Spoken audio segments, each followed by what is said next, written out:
d'être présent aujourd'hui pour ce webinaire qui va parler des salons, qui est un vrai sujet en ce moment, effectivement, puisque comme l'a dit Stéphanie, voilà, comme on est tous confrontés à des interdictions de déplacement, des salons qui sont annulés, etc. Et donc, moi, je vais vous donner quelques pistes de réflexion.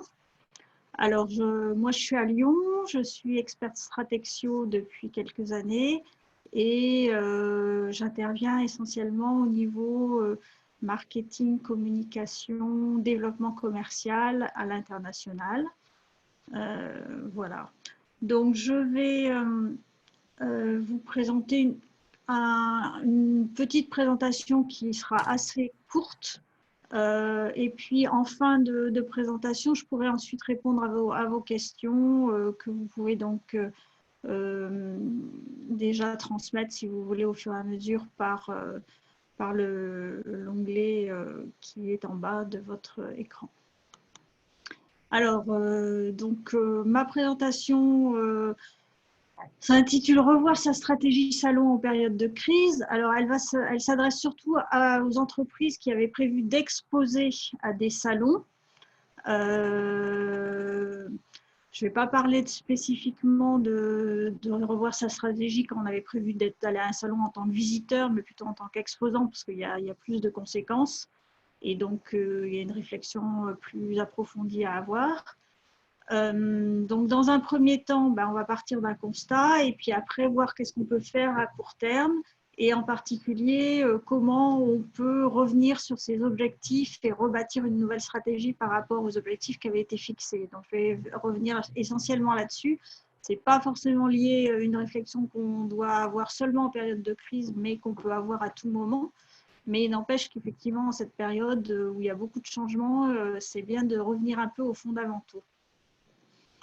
Alors d'abord, le constat, c'est qu'effectivement, il y a des tas de salons qui sont annulés, qui sont reportés, qui sont déplacés, qui sont remplacés par des salons virtuels.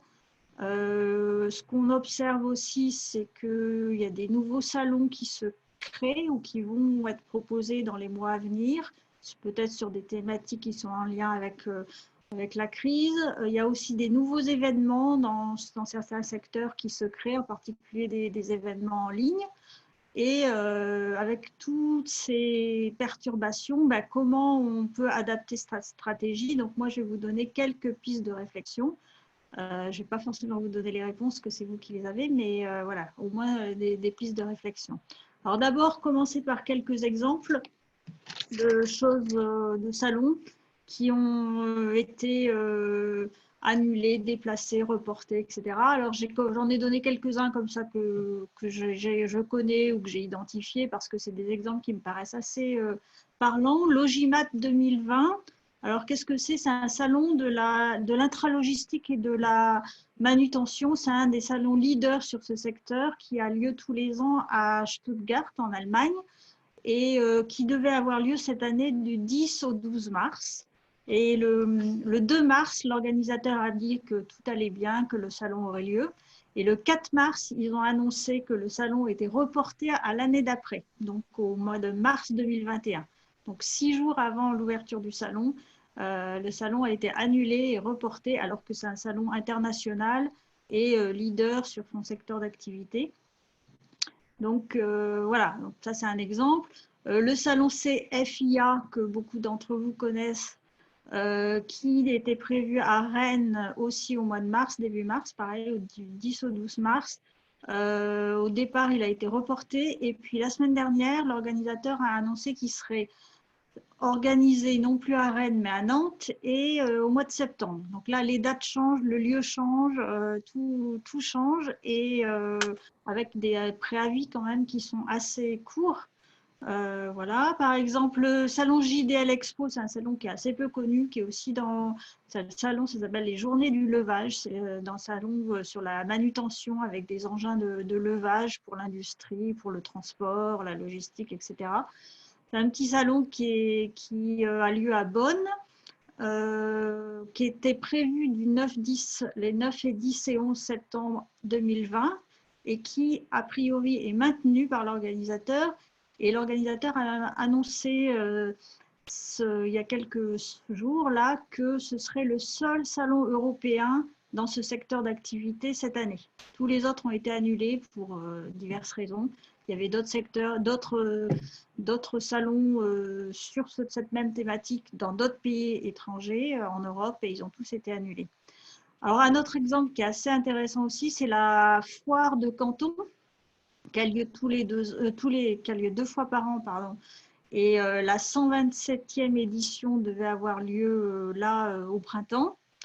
Alors, le 26 mars, ils ont annoncé que le salon était reporté. Le 8 avril, ils ont annoncé que le salon se tiendrait en ligne, donc ça devient un salon virtuel. Et le 17 avril, ils ont annoncé les dates. Donc, ça sera un salon virtuel qui se tiendra du 15 au 24 juin. Donc, on voit que là, du coup, toutes les entreprises qui avaient prévu d'exposer, elles doivent vraiment, en très peu de temps, s'adapter, voir comment elles peuvent s'organiser pour participer à un salon qui devient un salon virtuel. Donc, c'est plus du tout la même façon de communiquer, de rentrer en contact avec les clients, etc. Et puis, après, il y a des salons qui avaient peut-être anticipé la crise ou qui, en tout cas, avaient anticipé les tendances du marché et qui étaient prévus déjà en ligne et qui du coup deviennent des salons qui vont prendre peut-être plus d'importance que ce qui était prévu au départ. Alors je citais le salon International Day Online, qui est un salon virtuel, rencontre d'affaires pour les entreprises à l'international, qui est organisé par des entreprises que Stratexio connaît bien et qui aura lieu donc une journée en ligne, complètement en ligne, le 25 juin 2020. Donc on voit qu'il y a des stratégies aussi des organisateurs de salons qui évoluent, qui s'adaptent, et puis ben, les exposants doivent aussi s'adapter à tout ça. Voilà. Donc, qu'est-ce qu'on doit faire déjà à court terme? Alors, je vais dire des choses très basiques, mais je pense que c'est bien de les répéter quand même. Donc déjà être en veille pour voir effectivement comment évoluent les salons, le secteur des salons, un peu partout dans le monde, hein, puisque là je vous ai parlé de salons qui ont lieu en Europe, en Chine, mais dans chaque pays, ben, il y a la crise intervient de manière différente avec des interdictions qui ne sont pas les mêmes qu'en France ou en Europe. Et donc, du coup, voilà, il y a des salons aussi qui vont être annulés, mais il y en a peut-être qui vont être maintenus alors que nous, Européens, on ne pourra pas y aller. Enfin, voilà, il y a aussi cette problématique-là. Donc, il faut être vraiment en veille active pour voir ce qui se passe sur son marché dans les différents pays, voir s'il y a d'autres événements qui se créent, si les salons sont maintenus, pas maintenus, à quelles conditions, etc. Et puis, revenir à ses objectifs de départ. Donc, je vais faire un focus assez important là-dessus. Pour chaque objectif, définir une nouvelle stratégie qui sera adaptée aux objectifs. Alors, un petit rappel sur les objectifs stratégiques de la participation à un salon. Je pense que c'est toujours bon de revenir un peu à des fondamentaux. Exposer à un salon, c'est une décision stratégique de l'entreprise qui va bien au-delà du commercial ou du marketing, mais qui touche un peu toutes les entités d'une entreprise. Alors, quelques objectifs que j'ai mis qui ne sont pas forcément dans l'ordre de priorité, mais qui peuvent être aussi complétés par d'autres objectifs, mais enfin qui me paraissent les prioritaires. C'est d'abord effectivement de développer des relations avec ses clients, de les fidéliser, de faire de la prospection aussi, donc tout ce qui est en lien avec les relations commerciales. Exposer à un salon, ça peut être aussi l'occasion de lancer un nouveau produit ou un nouveau service, donc avec un objectif de marketing fort et en termes de communication aussi. Ça peut être, alors il y a un objectif qui est souvent qui peut être cité en premier, mais qui n'est pas le seul, c'est de donner à son entreprise de la visibilité sur son marché. Donc effectivement, on peut participer à un salon pour se faire connaître de son marché. On peut aussi y participer parce que tous ses concurrents sont présents et donc il faut être présent aussi pour être visible sur ce marché-là. Et puis, on peut aller plus loin en essayant de développer la notoriété de l'entreprise, donc par des actions de marketing, de communication, qui vont permettre aussi de renforcer la marque, de renforcer la notoriété des produits ou des services par un certain nombre d'actions qui auront été prévues sur le salon. Le salon, c'est aussi l'occasion de mener une veille stratégique, puisque sur un salon, alors pas seulement en étant exposant, on peut aussi faire cette veille en étant visiteur, mais en étant exposant, on peut développer et approfondir une veille concurrentielle, évidemment, sur ses concurrents. On peut faire une veille technologique sur l'état technologique du marché, faire aussi une veille marketing sur les grandes tendances dans son secteur d'activité, etc. Donc, c'est aussi l'occasion de bâtir un plan de veille stratégique. En tant qu'exposant, on peut aussi en profiter pour renforcer ou développer des relations avec des partenaires, avec des distributeurs, des agents à l'étranger, par exemple, avec ses fournisseurs aussi qui sont souvent présents sur les salons. Ça peut être l'occasion également de faire du recrutement, en particulier enfin pas qu'à l'étranger, mais en France aussi. Mais à l'étranger, par exemple, ça peut être l'occasion, par exemple, de rencontrer des candidats ou de développer sa marque employeur dans le cadre d'un salon. Ça se fait de plus en plus. Et ça peut être aussi l'occasion d'un événement de team building. Si par exemple vous participez à un seul salon par an et que tous vos commerciaux sont présents ce jour-là ou pendant ce salon ensemble, et c'est le seul moment de l'année où ils sont présents, ben c'est l'occasion de renforcer les liens entre les équipes, de faire passer des messages sur la stratégie, etc. Donc on voit que exposer à un salon, ça peut avoir de nombreux objectifs stratégiques qui vont évidemment avoir une influence sur l'activité de l'entreprise à court et moyen terme, et que tous ces objectifs, faut les avoir identifiés, il faut avoir peut-être déjà développé, en tout cas défini des critères qui vont permettre de calculer le retour sur investissement, parce que c'est quand même un investissement financier important, et les prioriser aussi, puisque voilà, parmi tous ces objectifs, il y aura peut-être certains qui seront plus importants que d'autres pour votre entreprise. Et donc là, c'est le moment de se reposer ce genre de questions ou de se les poser si on ne se les a pas posées avant, pour effectivement voilà, pour pouvoir définir une nouvelle stratégie si c'est nécessaire en cette période de crise. Alors, moi, je vais vous proposer un certain nombre de questionnements. Alors, vous allez voir, c'est des questions relativement basiques, mais des fois, on oublie de se les poser, donc c'est toujours bon de les rappeler. Donc, pour chaque objectif, plusieurs questions à se poser qui vont permettre de repenser sa stratégie en fonction d'objectifs voilà, qui auront été bien identifiés, bien définis et qui auront été partagés au sein de l'entreprise aussi. Alors, donc d'abord, la question que je vous posais un petit peu tout à l'heure, c'est quels étaient mes objectifs de participation à ce salon? Donc, est-ce que c'était tout cela? Est-ce que c'était seulement certains? Lesquels étaient prioritaires? Donc, on peut les classer dans un ordre prioritaire pour, voilà, pour se dire effectivement, et à chacun de ces objectifs, on peut aussi rappeler ou définir, si on ne l'a pas fait avant, quels étaient les critères qui permettent de mesurer la façon dont les objectifs doivent être atteints. Ensuite,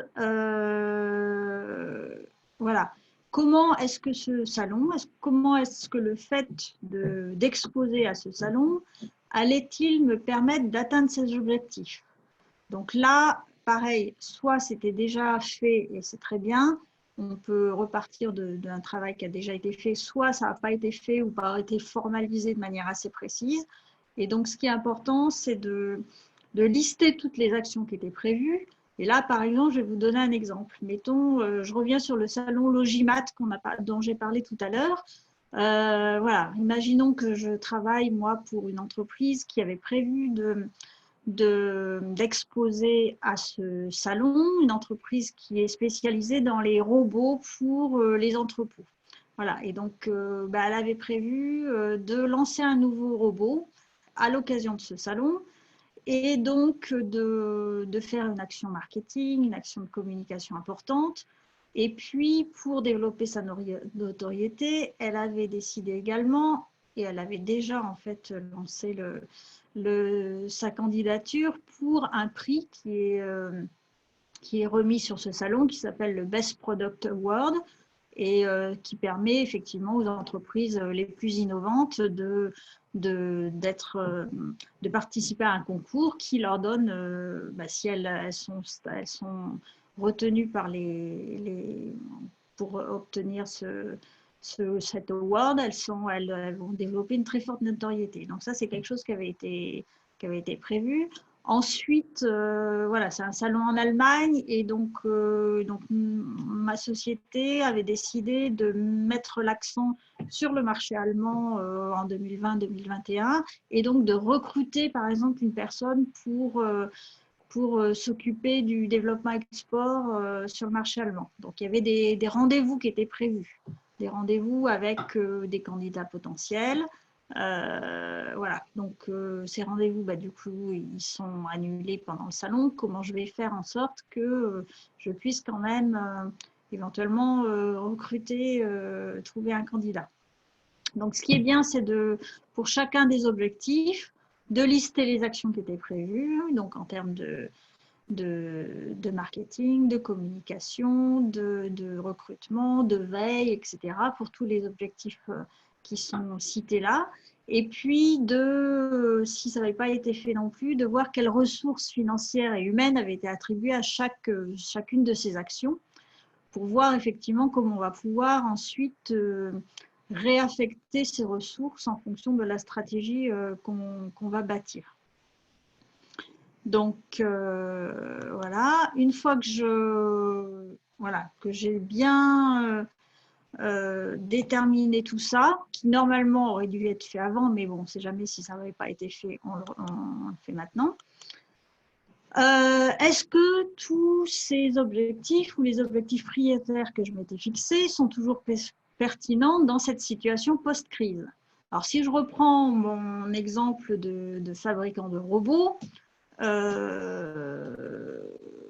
on peut se poser la question, par exemple, bon, je ne vais pas pouvoir faire le lancement de mon nouveau produit comme c'était prévu. Donc, du coup, ça, effectivement, est-ce qu'on décale ce lancement à une date ultérieure? Est-ce qu'on le fait sous une autre forme ou dans un autre salon éventuellement qu'on aurait identifié qui, lui, aura lieu peut-être en fin d'année et qui ne sera pas annulé? Voilà. Est-ce que la personne que j'avais prévu de recruter, est-ce que je la recrute quand même? Je fais des entretiens à distance pour pouvoir quand même la recruter maintenant, ou est-ce que je décale ce recrutement à plus tard parce que peut-être que le recrutement n'est plus prioritaire dans la situation post-crise. Voilà, donc il y a tout un tas de questions à se poser sur la pertinence des objectifs déjà. Au-delà du fait qu'effectivement le salon, il n'existe pas, il aura lieu que l'année prochaine, déjà, est-ce que les objectifs pour mon entreprise, ils sont toujours d'actualité ou pas? Et là, du coup, on va pouvoir effectivement rebâtir une stratégie en fonction des nouveaux objectifs et puis de la nouvelle offre de salon ou d'événements qui va y avoir.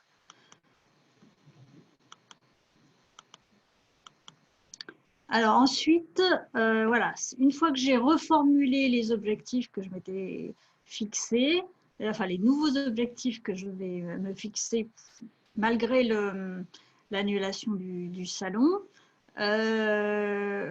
il faut se poser la question des ressources également, parce que par exemple, j'imagine que si pour l'entreprise dont je parlais, là, l'exemple que j'ai cité, d'une entreprise donc, qui avait décidé d'exposer à ce salon Logimat, 6 jours avant le début du salon, le salon a été annulé. On peut s'imaginer que y a des frais qui avaient été engagés. Est-ce qu'on a pu les récupérer? Est-ce que l'organisateur du salon nous permet de nous rembourse ou pas? Est-ce que les frais de déplacement, les frais dans la participation à un salon, il y a beaucoup de frais internes aussi qui sont des fois qu'on oublie de comptabiliser, mais qui sont extrêmement importants en termes de préparation, en termes de journée de travail avant, après, pendant, évidemment. Donc tous ces coûts internes aussi, est-ce que j'en dispose de nouveau ou pas? Et puis, voilà, est-ce que les ressources humaines que j'avais mobilisées pour ce salon, est-ce qu'elles seront disponibles plus tard pour un autre salon, pour un autre événement ou voilà. Donc, il faut vraiment analyser tout ça en détail parce que c'est vrai que, donc, ce que je disais, exposer un salon, c'est une décision stratégique et c'est un investissement important, aussi bien en termes financiers qu'en termes de, de coûts internes, en particulier de coûts de ressources humaines. Et donc effectivement, c'est le moment de se reposer toutes ces questions et de rebâtir à la fois une stratégie globale et une stratégie par rapport au salon. Donc, c'est là où moi, je n'ai pas les réponses. Et donc, effectivement, il faut, pour vous, en interne, vraiment faire une analyse approfondie avec vos équipes pour rebâtir cette stratégie, redéfinir les objectifs, voir les conséquences que ça peut avoir, etc. Et puis, surtout en cette période, je pense qu'il faut être très créatif parce qu'effectivement, on voit par exemple si vous aviez prévu d'exposer à la foire de Canton en amenant, mettons, une machine sur place pour faire des démonstrations pendant la foire de votre machine, etc. Et que tout d'un coup, en moins d'un mois, enfin en un mois et demi, il vous faut refaire toute une communication digitale. Et ben effectivement, voilà, il faut vraiment être très créatif pour pouvoir effectivement se dire si moi je voulais faire mon lancement de produit, ben je le fais quand même, mais dans le cadre d'un salon virtuel. Voilà, il faut vraiment avoir des idées un petit peu innovantes pour pouvoir répondre à ce type de nouveaux challenges, on va dire, parce que c'est ça qui se pose vraiment comme question. Voilà. Donc ça, effectivement, c'est une réflexion qu'il faut avoir en interne ou, enfin, en tout cas, au sein de l'entreprise pour, voilà, pour pouvoir se dire, l'objectif que je m'étais fixé, si je veux l'atteindre cette année, comment j'y arrive? Si je le reporte à l'année prochaine, quelles conséquences ça va avoir, etc., etc.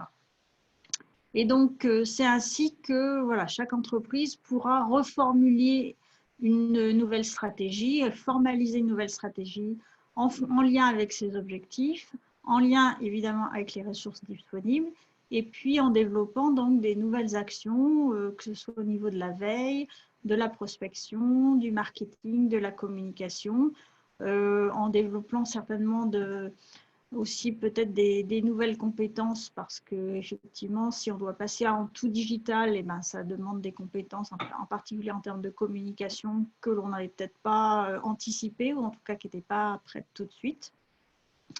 Et donc voilà, il y a vraiment une réflexion de fond à avoir. Alors, l'idée, c'est effectivement de voir effectivement comment les salons aussi vont évoluer à l'avenir. Donc ça, c'est aussi une question à se poser. Est-ce que les salons tels qu'on les connaît vont toujours exister? Est-ce qu'il y aura des nouvelles formes? Probablement les deux, parce qu'effectivement, je pense que les gens auront toujours envie et toujours besoin de se rencontrer en présentiel, on va dire. Par contre, il y aura probablement certains salons qui vont évoluer vers du plus digital, plus virtuel, en particulier dans tout ce qui est peut-être rendez-vous B2B qui sont proposés sur les salons, mais qui sont aussi proposés maintenant de plus en plus à distance. Et là, je pense que tout le monde va prendre l'habitude de ce type de contact, hein, même au niveau commercial et même au niveau, au niveau prospection.